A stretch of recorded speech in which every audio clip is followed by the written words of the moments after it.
কাল থেকেই টানা বৃষ্টি হচ্ছে, কমার নামই নেই। টিপ টিপ টিপ টিপ করে বৃষ্টি সারাক্ষণ পড়তেই আছে। আর বৃষ্টি হলে আমার ছেলের তো সেই মজা, বৃষ্টিতে ভিজতে জল ঘাঁটতে খুবই ভালোবাসে। সেই জন্য দেখো বৃষ্টি পেয়ে ছাতা নিয়ে বাইরে চলে এসছে। আজ সকালের বাসি কাজ সব সারা হয়ে গেছে, ঘরটা পোছা হয়নি কারণ বৃষ্টি অনবরত পড়তেই আছে। সেই জন্য বর্ষার জন্য মেঝেটা একটু স্যাঁতস্যাঁতে ভাব, সেই জন্য আজকে ঘরটা পোছা হয়নি। বিছানা গুছিয়ে চলে এসেছি কিচেনে। আর এখন বানাবো ব্রেকফাস্ট, আর ছেলের স্কুলের টিফিনও বানাবো, একসাথেই বানিয়ে নেব।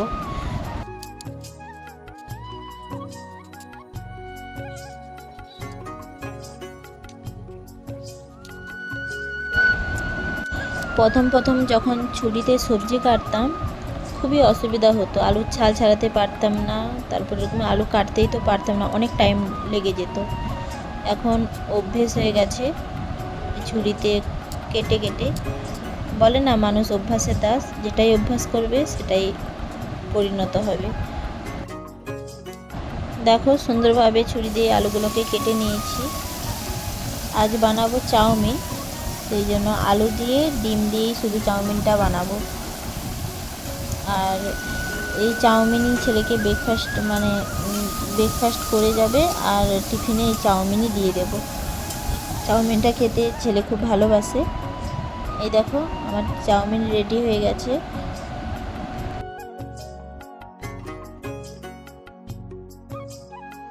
আর চাউমিনটা কেমন হয়েছে বলবে। ছেলে এখানে স্নান করছে, আর ওকে 2 বালতি জল দিয়ে দিয়েছি, ও নিজের মতো করে স্নান করছে। আর নিজের মতো করে একটু গায়ে জল ঢেলে নিক, তারপরে আমি ওকে ভালোভাবে স্নান করিয়ে দেব, কারণ ও এক্ষুনি যাবে স্কুলে, রেডি করাতেও লাগবে। এই দেখো দেখতে দেখতে ছেলেকে রেডিও করে দিয়েছি। ও যাচ্ছে ওর পাপার সাথে স্কুলে, ওর পাপা দিয়ে আবার চলে আসবে।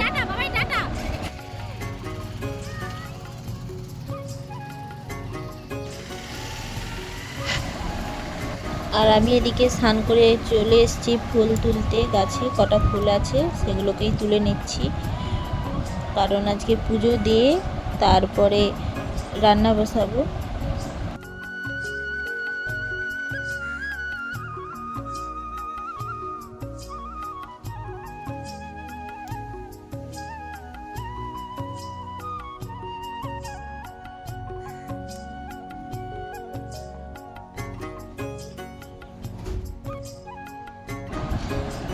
ফুল তোলা আমার কমপ্লিট হয়ে গেছে, এদিকে পুজোও দিয়ে দিয়েছি।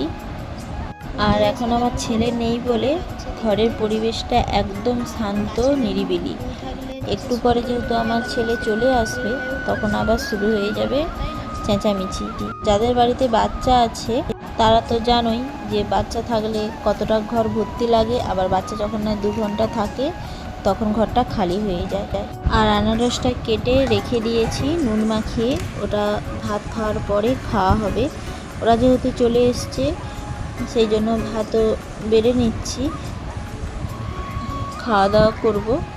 আজকে বাড়িতে কোনো সবজি নেই, সেই জন্য এক তরকারি ভাত হয়েছে। বিকেলে আবার বাজারে যেতে লাগবে।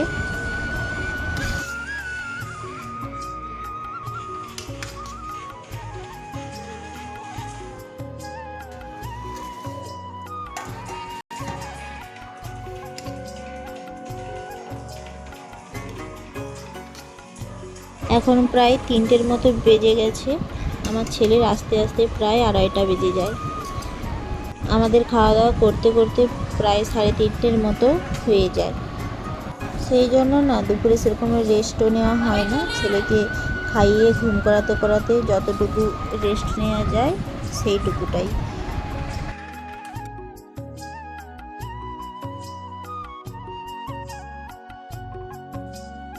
তারপর এদিকে রেডি হচ্ছি, কারণ একটু বাজারে যাব, ওই যে বললাম সবজি টবজি কিনতে লাগবে, সেই জন্যে আমি আর তোমাদের দাদা ভাই যাব বাজারে।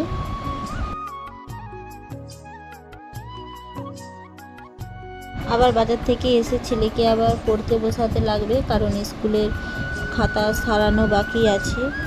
ওটা তো করতেই লাগবে।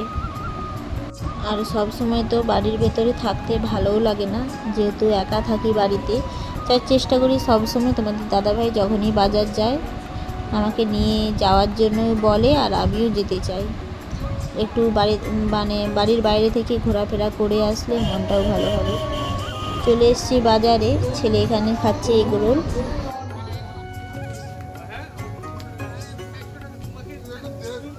তোমাদের দাদাভাই সবজি দোকানে গিয়ে সবজি কিনছে, আর আমি আর আমার ছেলে বাইরেতে দাঁড়িয়ে আছি।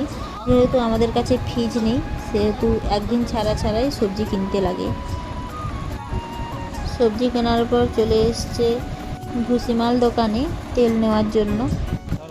10 টাকা দামে কিনে দাও।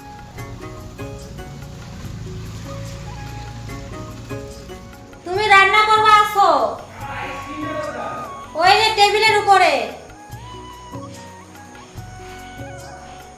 বাজার থেকে চলে এসেছি, এখানে আছে সবজি বাজার। এই যে এটা আছে তেলের প্যাকেট, একটা চালের গুঁড়ি, আর এতে আছে। আজকের ভিডিওটা যদি ভালো লাগে লাইক শেয়ার কমেন্ট আর সাবস্ক্রাইব করে দেবে।